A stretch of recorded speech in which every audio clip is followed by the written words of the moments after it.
अस्सलाम वालेकुम दोस्तों, वेलकम टू एक्सप्लोर डोर। आगाज़ करते हैं आज की वीडियो का, आज के टॉपिक का।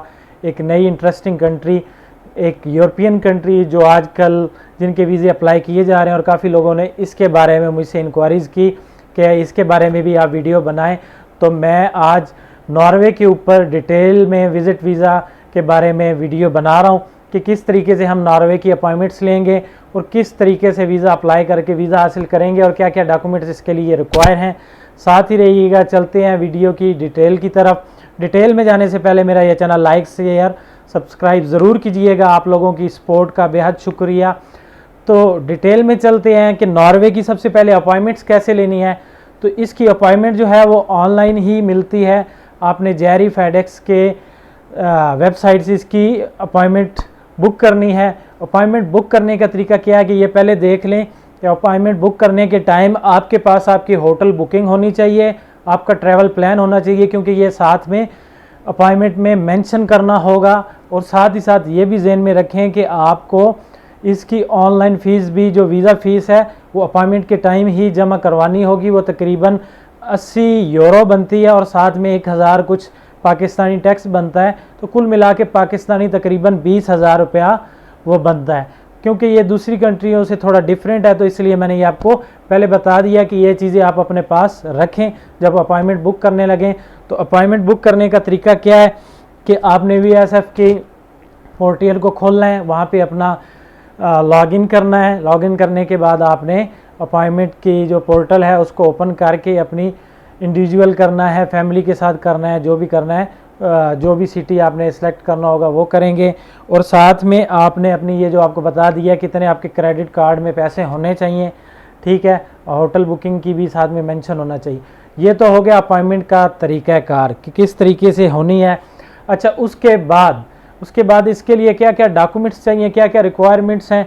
तो दूसरी यूरोपियन कंट्री की तरह इसके लिए भी 6 मंथ की बैंक स्टेटमेंट चाहिए, साथ में बैंक मेंटेनेंस सर्टिफिकेट चाहिए और उसके साथ आपका ID कार्ड होना चाहिए वैलिड, 6 मंथ का आपका पासपोर्ट वैलिड होना चाहिए, आपके पास आपका NTN बना होना चाहिए, 2 साल की टैक्स रिटर्न जमा होनी चाहिए, ठीक है। और साथ ही साथ आपकी होटल बुकिंग होनी चाहिए, फ़्लाइट रिजर्वेशन होनी चाहिए, आपका ट्रैवल इंश्योरेंस होनी चाहिए और उसके बाद आपने अपना ट्रैवल प्लान जो देना है वो होना चाहिए, जो जितने दिन का भी आप देना चाह रहे हो।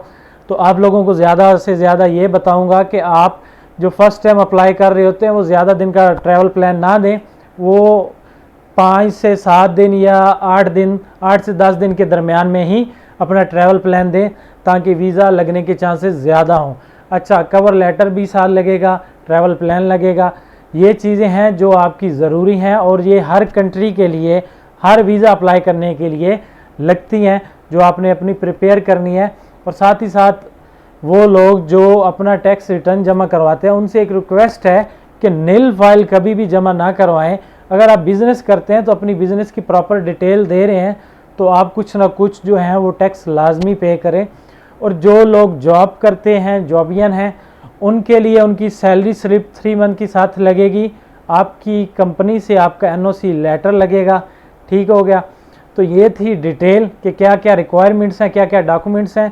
ये मुकम्मल आपने सब चीज़ों की प्रॉपर एक सेट कॉपीज़ का कर लेना है। उसके बाद आपके पासपोर्ट पे अगर आप पहले कुछ ट्रैवल किए हुए है, ट्रैवल हिस्ट्री है, जितनी इन एंड आउट और वीज़ा स्टैम्प्स लगी हुई हैं वो आप सब ने उनकी कॉपीज़ करा लेनी है, ठीक है। ये मुकम्मल आपका सेट बन जाएगा, ठीक है। आपने अपना साथ में ये सारी चीज़ें डिटेल में लेके लगा लेनी है। उसके बाद आप एम्बेसी में जिस दिन आपकी अपॉइंटमेंट होगी आप अपनी फ़ाइल सबमिट करके आ जाओगे। इनका वर्किंग डेज़ में रिस्पॉन्स आ रहा है क्योंकि अभी ज़्यादातर लोगों ने यहाँ पे अप्लाई नहीं किया, लेकिन अभी लोग काफ़ी अप्लाई कर रहे हैं। इनकी अपॉइंटमेंट्स भी इजीली आपको ऑनलाइन मिल जाती है, 15 से 20 दिन में के बाद की आपको अपॉइंटमेंट इसमें मिल सकती है।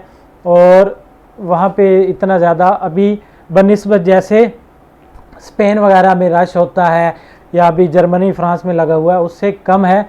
ये भी स्पेन की तरह ही कंट्री है, यूरोपियन कंट्री, अच्छी घूमने वाली कंट्री है। और इसके साथ ही साथ ये भी आपकी प्रोफाइल के ऊपर आपको वीज़ा देगी। सबसे पहले आप ये लाजमी ज़रूरी सोचें कि आपकी प्रोफाइल इस काबिल है कि आपको आपकी प्रोफाइल देख के वीज़ा दिया जाए। आपकी अच्छी बैंक स्टेटमेंट होनी चाहिए, उसमें अच्छी किस्म की ट्रांजेक्शनें होनी चाहिए। जो 2 साल की आप टैक्स रिटर्न साथ लगा रहे हैं वो आपके बैंक को और 2 साल की टैक्स रिटर्न जो है वो आपस में मैच करनी चाहिए कि वाकई इस बंदे की इतनी ट्रांजेक्शनें हो रही हैं, इसके इतने सोर्सेज हैं, ठीक है। और आपके अकाउंट में कम से कम 10, 12, 15 लाख रुपया होना चाहिए क्लोजिंग बैलेंस, जो आपने दिखाना है, क्योंकि आपने पूरा 5, 8, 10 दिन का ट्रैवल प्लान देना है। तो ट्रैवल प्लान के एक्सपेंस आपको बताता हूँ कि जैसे अब यूरोप टिकट चल रही है वो अराउंड तकरीबन 2 लाख की है। इसी तरह होटल बुकिंग के आप पैसे लगा लें, वहाँ पे खाने पीने के एक्सपेंस लगा लें, तो ये सारी चीज़ें काउंट करने के बाद इनको डबल कर लें। मिसाल तौर पे ये 5 लाख बनता है तो ये समझे कि 10 लाख रुपए आपके पास कम से कम क्लोजिंग बैलेंस होना चाहिए। तो इस तरीके से अगर आपकी अच्छी प्रोफाइल है तो आप लाजमी नॉर्वे के लिए अप्लाई करें। नॉर्वे अच्छी कंट्री है, पाकिस्तानियों को, इंडियन को, सभी लोगों को वीज़े देते हैं, बशर्ते कि आपकी प्रोफाइल अच्छी हो। अपनी पूरी प्रोफाइल में कभी कोई फेक डॉक्यूमेंट्स ना लगाएं, ओरिजिनल जेन्युइन डॉक्यूमेंट्स लगाएं। आपकी अगर कोई प्रॉपर्टीज़ आपके नाम पे हैं तो उसके लाजमी डॉक्यूमेंट्स साथ अटैच करें। आपके नाम कोई गाड़ी है, लाजमी उसके डॉक्यूमेंट्स अटैच करें। जितने एसेट आपके होंगे ज़्यादा, आपने अपनी कंट्री के साथ अपनी टाइज शो करनी है कि आप लाजमी कंट्री में वापस आओगे। तो जितनी ये ज़्यादा चीज़ें आपके नाम हैं या शो करोगे उतने ज़्यादा वीज़ा लगने के चांसेस ज़्यादा होते हैं, तो लाजमी अप्लाई करें। बाकी आप लोगों को मज़ीद किसी भी कंट्री के बारे में या किसी भी चीज़ के बारे में डिटेल इन्फॉर्मेशन चाहिए हो तो आप मुझे व्हाट्सअप कर सकते हैं, मुझे डायरेक्ट कॉल कर सकते हैं, ईमेल कर सकते हैं। बाकी आपको मेरी ये वीडियो अच्छी लगी हो तो लाइक, शेयर, सब्सक्राइब ज़रूर कीजिएगा। अल्लाह हाफ़िज़।